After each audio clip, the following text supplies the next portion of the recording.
کہ یہاں پہنچ گیا. زندہ باد.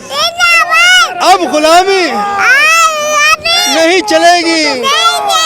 مجھے بتائیں, چھوٹی سی بچی کو لے کے یہاں پہنچ گئے اور بچی ابھی تقریباً بولنا سیکھی ہوگی اور آپ ہی سے عمران خان زندہ باد کے نعرے لگوا رہے ہیں. کیا بھائی خود سے دیکھتی ہے نا, جو وہ خود سے نعرے لگاتی ہے تو ضد کرتی ہے.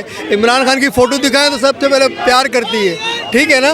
میری بات دراصل یہ ہے کہ یہ جو ہماری قوم کی محرومی ہے پچھلے 75 سالوں سے, جو کچھ ہمارے ساتھ ہوتا رہا ہے, جس اندھیرے میں ہمیں رکھا گیا ہے, جس طرح سے ہمیں محروم کیا گیا ہے, ہمارے بچوں بزرگوں ہماری عورتوں کے ساتھ جو زیادتی ہر دور میں کی گئی ہے, ہمارے چہروں کو دکھا کے, ہمارے ٹیلنٹ کو دکھا کے, ہماری دھرتی کو بیچ کر, ہماری فضاؤں کو بیچ کر, ہماری ہواؤں کو بیچ کر, ہماری غیرت کو بیچ کر, ہماری یقین کو بیچ کر, ہمارے اخلاص کو بیچ کر, ہماری توانائی کو بیچ کر, ہماری عزت کو بیچ کر, ہماری عظمت کو بیچ کر, ہمارے وقار کو بیچ کر, ہماری ہر قسم کی غیرت کو بیچ کر انہوں نے ہمیں ساری دنیا میں ذلیل رسوا کیا ہے اور اپنے لیے جائیدادیں بنائی ہیں. اور یہ بڑے بڑے گولف کلبوں میں گولف کھیلتے ہیں, بڑے بڑے سوئمنگ پولوں میں نہاتے ہیں, اپنی عورتوں اپنے بچوں کو 5-5 10-10 لاکھ روپے کی شاپنگ کراتے ہیں ایک ایک ٹائم پر. یہ ساری دنیا میں ٹور کرتے ہیں اور اس کے بچے پہلے اسکالرشپ لے لیتے ہیں. ابھی 2 سال نہیں ہوتا کالج یونیورسٹی کے,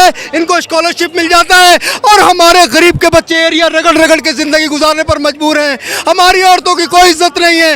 اسپتالوں میں ہمیں دھکے دیے جاتے ہیں, عدالتوں میں ہمیں ذلیل کیا جاتا ہے, تھانوں کچہریوں میں ہماری کوئی حیثیت کوئی عزت نہیں ہے. آج ہم اپنی قوم کے لیے سینہ سپر ہوں گے, ہم اپنی قوم کے لیے سینوں پہ گولی کھائیں گے, ہم اپنی قوم کے لیے مریں گے, ہم اپنی قوم کے لیے مٹیں گے, ہم اپنی قوم کے لیے شہادت دیں گے. ہم اس قوم کو شرشبد و شاداب بنائیں گے, ہم اپنی قوم کو ساری دنیا میں پرشناس بنائیں گے, پروقار بنائیں گے, باکردار بنائیں گے, باعزت بنائیں گے, بااہمیت بنائیں گے. ہم ساری دنیا میں اپنے قوم کو مسلمانوں کا لوہا بنائیں گے, اسلام کی عزت بنائیں گے, اسلام کا وقار بنائیں گے, اسلام کی غیرت بنائیں گے, اسلام کا قلعہ بنائیں گے.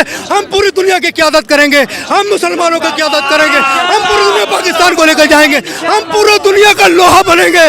ہم پاکستان. غیرت ہے بڑی چیز, غیرت ہے بڑی چیز, جہاں تقدم میں پہناتی ہے درویش کو تاج سر دارا.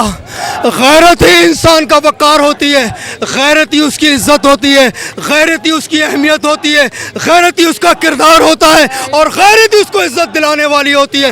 غیرت مند قومیں ساری دنیا میں باپرشناس باوقار ہو کے ساری دنیا کے سامنے کھڑے ہو کے بات کرتی ہیں. غیرت مند لیڈر وہ ہوتا ہے جو اپنے کام کو سوچ دے, اپنی قوم کو ویژن دے, اپنی قوم کو فلسفہ دے, اپنی قوم کو فیوچر کی پلاننگ دے اور اپنی قوم کی نمائندگی ایک بہادر انداز میں کرے تاکہ دنیا کے لوگ اس قوم کی عزت کریں کہ تمہارا لیڈر ایک بہادر شخص ہے.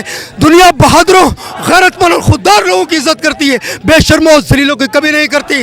آج ہماری تاریخ ہے, اے جنگل کے جانوروں, ہم اللہ کے نبی کے غلام ہیں, ہم تمہیں 2 دن کی مہلت دیتے ہیں, اس جنگل کو خالی کر دینا, اس کے بعد جو سامنے آئے گا وہ مارا جائے گا. تاریخ نے, عیسائیوں نے اپنی کتابوں میں لکھا کہ وہ جو خلیفت ہے, وہ جو مسلمانوں کو خلفت ہے, دیکھا 50,000 آتش پرستوں نے کہ جانور انسان تو کیا جانور بھی ان کی بات مانتے ہیں. شیر نے اپنے بچے اٹھائے, ہرن نے اپنے بچے اٹھائے, سانپ نے اپنے بچے اٹھائے, لومڑی نے اپنے بچے اٹھائے, سارے جانوروں نے اپنے اپنے بچے اٹھا کر ریوڑ کو خالی کر دیا. تو آتش پرستوں نے 50,000 دیکھا ہم تو انسان ہیں, جانور بھی ان کی بات مانتے ہیں, وہ اسلام میں داخل ہو گئے. ہماری تاریخ ہے خالد بن الولید, ہماری تاریخ ہے عمر بن خطاب, ہماری تاریخ ہے ہم عثمان غنی, علی المرتضیٰ, ہماری تاریخ ہے محمود غزنوی, جلال الدین خارزم, ٹیپو سلطان. ہم کس بے شرم ڈکٹیٹر سے نہیں ڈرتے, ہم اس کے سامنے کھڑے ہو کے گولی کھائیں گے اور ساری دنیا کو بتائیں گے کہ دیکھو حق کے ساتھ لڑنے والا کیسا ہوتا ہے اور حق کی سزا کیسی ہوتی ہے. ہم اپنے ملک اور قوم کے لیے اپنے خون کا آخری قطرہ بہا دیں گے, ہم اپنے ملک اور قوم کو ساری دنیا میں باوقار بنائیں گے. ہمیں بہت ذلیل کیا گیا ہے, آخری بات بول رہا ہوں, ہمیں بہت ذلیل کیا گیا ہے, ہمیں بہت رسوا کیا گیا ہے, ہماری بہت بے عزتی کی گئی ہے, ہماری بہنوں کے ساتھ بہت زیادتی کی گئی. ہم اس کا بدلہ لیں گے, ہم اس کا بدلہ لیں گے. سن لیں اے ساری دنیا کے طاقتوں کے تلوے چاٹنے والوں, میری آنکھوں میں دیکھو اور سن لو, ہم تمہیں نیست و نابود کر کے دم لیں گے, ہم تمہیں شکست دیں گے.